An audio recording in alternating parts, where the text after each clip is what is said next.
Hey you guys, it's Peter, and welcome to my channel, Peterisms, where I tell stories of my life and just little things that I have learned as I've grown into the person that I am today. And I actually brought my reading glasses today for the last meditation reading of May. I cannot believe that tomorrow is June 1st. I was talking about this on my vlog, but I have been counting down the days until the pool opens. And the pool opened this weekend. It was a little cool. It was a little cool outside to go to the pool, so we didn't go to the pool. But I can remember it being like September of last year, and I was like, okay, September, October, November, December, January, February, March, April, May. We have 9 months until I get to go back to the pool, and I was like so sad about it. Well, summer is here. Can you believe it? So I brought, I brought A Year of Positive Thinking. I bought the Daily Book of Positive Quotations. I bought the 2 Melody Beatty books. So let's start with A Year of Positive Thinking and see what it has to say to us on this last day of May. Are you ready? All right. Let me get to May. Kind of almost halfway through the year. I can't believe it.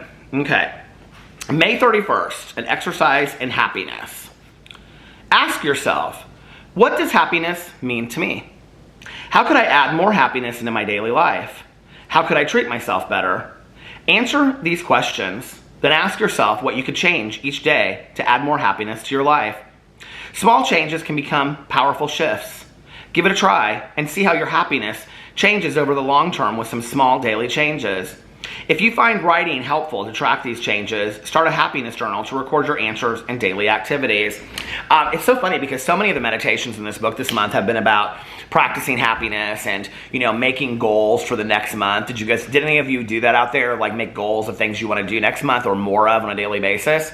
I know for me, I am really excited about this summer. And I think like last year was kind of like a practice summer for me to really understand truly what made me happy. And the things that I was the happiest about last summer were just, you know, getting to sleep in, go to the pool every single day, interacting with my neighbors, going to my best friend's pool with her, and listening to audiobooks, making videos. I had so much fun making videos last year, you know? And I scheduled it in a way where I would like go get my coffee and I would do a review, and then I would come home and I would upload that video and my vlog, and then I would go to the pool till the afternoon, and then I would come home and I would make a couple more videos, and then Alex and I would have dinner and watch a TV show or something, you know? And I just had, and then later that night I would vlog and I would listen to my audiobook, and I listened to a lot of books last summer. And I just had such an enjoyable summer. It was so relaxing. It wasn't anything over the top, you know? I mean, most of us were like, couldn't go anywhere last summer, so we didn't travel last summer. And it just was a really, really nice, enjoy the yard and the house and everything summer. And I had such a good time just enjoying the daily life of summer. I'm really enjoying it, you know? And so this year, I'm really excited as well. And I'm gonna try to get up earlier and get a few videos done in the morning, then go to the pool in the afternoon on the days that it's really nice. And the days that it's rainy, hell, I'll just film videos all day long or read inside or whatever, you know? And I go to the pool, and I actually got a membership at my friend's pool this year, so that, because last year she could bring me in as a guest, but I didn't even know this till halfway through towards the end of the summer. She had been paying for me to be a guest, like all the times that I went over there. So I was like, I'm just gonna get a membership for Alex and I this year. So I'm really excited about, we're officially members. So I'm excited about that. And you know, that's my plan this year, is to like get up and film some videos in the morning, because I love to do that. And then getting my vlog up and going to the pool on the days that it's nice, and, you know, having dinner with my friends and my husband, and just having a relaxing summer. I'm really, really excited about that, you know? And I have all these shows I want to watch. I have like 16 shows. Where's my phone? It's over there. I have like 16 shows I want to watch this year. Those are all small things. Those are not big things, you know? And I'm just really excited about it. So anyway, I think it's a great meditation. I think it's a good thing to ask ourselves, like, what are things that we could add to our daily life that would make us happier? Sometimes it's the smallest things for me, you know, like a new Starbucks cup that I get to use for a while. Or I always think of myself, like when I get my Starbucks cups, like holding them in the pool. Because like last year, I like every single day I used a different cup. Well, not every single day, but I tried to like switch them up a lot, you know? That's something that makes me happy. Candles in our house like makes me really, really happy. You know, my patio, I just took a picture and put it on my Instagram of our back patio, which is completely done. I should just turn the camera around and show you guys so you can see it. You get a little sneak peek out there. of what our patio looks like. I don't know if you can see it, but we've got the pillows out there and everything. Everything is done. And I love the back patio. I love my front porch, and just get to sit out there and read and watch the neighbors go by and say hi. And it's those small things that really, effectively make me the happiest. And those small things added up over time make for a really happy life, I believe. It's not in the grand moments. The grand moments are nice. They really are. Let's just be for real. The big trips and the weddings and the birthdays and just, the collective groups of friends getting together, all of that. That's amazing, right? Like, those are really fun times. A trip you've planned for years, things like that. But it's really those small moments added together that make for a fantastic life, I believe. All right, let's get into, let me see what the Daily Book of Positive Quotations has to say to us, to see if it's a good meditation today. Let's read what it has to say. It's spiritual existence, May 31st, spiritual existence. Everything science has taught me and continues to teach me strengthens my belief in the continuity of our spiritual existence after death. Nothing disappears without a trace.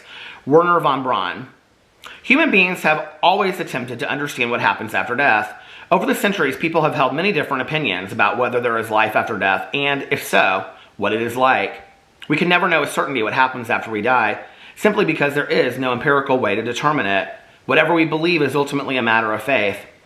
I don't know for sure what will happen to me after I die, but looking for answers helps me become a better person while I'm alive. Interesting meditation. So this is actually a topic that I'm very, very interested. I'm very interested in the afterlife, which I firmly believe in an afterlife. I'm also very interested in near-death experiences. I think I read that neurosurgeon's book over here when I was reading a self-help book every month. That didn't last, did it? It was good. Well, did you guys like that? Would you like me to start that up again? My mother-in-law wants to do the 40 days of the Melody Beatty book. So if you guys are interested in doing that, starting up reading an inspirational, motivational self-help book. I don't love the word self-help. But if you want me to start... the reason I don't like that word is because I feel like it implies that there's something wrong with you that needs to be helped. I like the word inspirational, motivational book. So if you guys would like me to read one again every month, we can do that. I can pick one up, and we can do that. Some of them will be short, some of them will be longer. But if you guys are interested in that, let me know, and I'll pick a book for June, and I'll announce it sometime this week over here. But my search for what I believed in to be an afterlife, which I personally believe looks very much like this, I actually have had dreams of my mom's house. And it's interesting because it's this it's this white farmhouse out in the middle of nowhere that has no doors. And it's like the doors and the windows are all just open, and she lives out in this meadow kind of. And by this, I know people are out there, they're like, what? And she lives by this lake, and she has these lamps that you just touch and the lamp turns on. And there's this cobblestone, gravel little road that goes into the woods. And I know that on that road, my grandma and my mom's friends and my aunt live, and they can see them anytime, my aunt and uncle, they can see them anytime they want. But it's just there is really no time and whatever. And Pee-Pee lives there too. I've had dreams about Pee-Pee sleeping on this bed with my mom. You walk in, and it's this huge bed, and then my mom's sleeping and she's reading or whatever. Yes, I do believe people read on the other side as well. And Pee-Pee's always sleeping there. And I've had these dreams where he jumps off the bed and just it's the bedroom goes right outside into this area where there are these, I know it sounds silly, but I've had the same dream over and over and over again. My finding an afterlife belief kind of came from my fear of death to begin with, which kind of went away after my mom died a little bit. I don't know why. I remember she said her fear of death went away when her mother passed, and it was kind of similar to me as well. I don't know if it didn't 100% go away. I'm not ready to go. That's it. I have a lot of living that I want to do still, but I'm not as afraid as I used to be. I used to be terrified. I could literally lay in bed and just be well, what if this is it forever and ever and ever and ever, and there's nothing after it, And what I realized is I can't do anything about that anyway, And I think that was really control mechanisms back in the day, when I was in early sobriety and before that, where my mind would just reel at the idea of there was just infinite darkness forever. I just couldn't even, fathom what that would be like, or that there will be a day that I just will go on not knowing anything anymore, I don't feel like that today. I think hope helps, but I also think that the idea of having an afterlife is then what's its purpose? What does it represent? And why do we come back here if we do? Which I'm also a believer. If you've read any of Brian Weiss's works, he wrote a book called Many Lives, Many Masters, and it's a fantastic book, and he is a psychiatrist that he was doing like past memory hypnosis with a patient, and all of a sudden it was like past life regression, and he didn't even believe in it at the time. There's Oprah interviews and books and everything. It's a fantastic book. But it really, and that we come here several times with different players or with the same players that act in different roles. Like Tanya and I might have been brother and sister in another life, or Alex and I might have been brothers in another life, you know? And so, you know, we're like friends or father, son, and, you know, whatever. It's like Alex could have been my dad in another life. You know what I mean? Like, okay. Or maybe just like a shop owner in the town that I worked in or something. And we kind of continue to play these things out, supposedly, to learn the lessons we're supposed to learn. So the afterlife serves a purpose of, you know, like being the best versions of ourselves that we can be. And the earth is where we practice that. And I very much believe in that. Like, I very much believe that the purpose of our life is to continue to learn lessons on a daily basis, be the best versions of ourselves that we can be, to then enjoy life to the fullest that we can possibly enjoy it. And then also to share that with others and share what that life looks like to other people. So, interesting meditation. I'm also completely open to whatever anybody else believes. You know, I'm like, well, what do you believe and what do you think that is? And the idea of just like, you know, when people say to me, I just believe it's like this beautiful light that goes on forever and ever and there is no time. And I'm like, that sounds miserable and scary to me, but that's just my personal opinion. Okay. All right, let's read a meditation from Melody Beatty, and then we'll close this on out. Let's read, I'm going to read from the Journey to the Heart today, because she does a little, this is so funny, because the meditation for today is called May 31st, Let Yourself Be Alive. I like that she has little stories in here. In Sedona, as I drove from the sweat lodge back to the room I was renting, I felt exhilarated. My excitement wasn't only about the experience I had just been through. For so long, I had limited my choices, limited my freedom. I was thrilled that I was finally giving myself permission to live more fully. Have you been limiting your choices, telling yourself there are only a few options available? Have you been limiting your choices, saying you've seen and done everything you can in this world? Isn't that sad when you meet people that feel that way?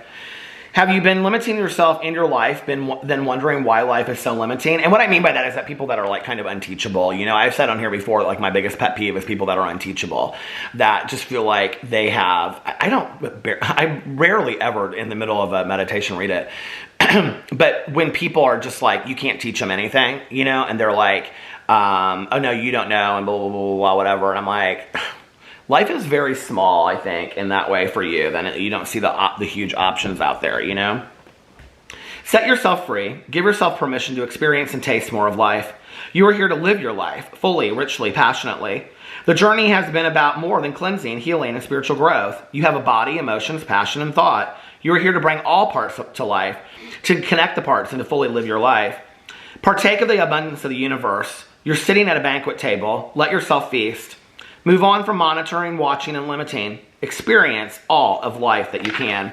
I love that so much. It reminds me of the meditation. It reminds me of the quote from Auntie Mame where she at the very end says, life is a smorgasbord and some poor suckers are starving to death. You know, it is about that. It's like, I was actually just listening to the band, The National, last night, and a friend of mine had recommended to me the band like years ago, and I was like, I forgot how much I really liked this band. I'd never heard of that band. I would never have been open to listening to them before, because I mean, I would have been open to them, but nobody had recommended them to me. And I think it's like with music, with food, with travel, with trying different things, with books. There's been so many books that on my own, like just to go into a bookstore, I would never have read had somebody else not recommended it to me. And I think that's what I'm talking about with the like not being teachable moments, where it's like, okay, you only know what you want. You won't ever try anything different, you know? And I think that's kind of sad sometimes. It's like, try different stuff, experience, like life is out there for you to take. You don't know what you're going to love and what you're not going to love unless you really try it. So you got to experience life, you know?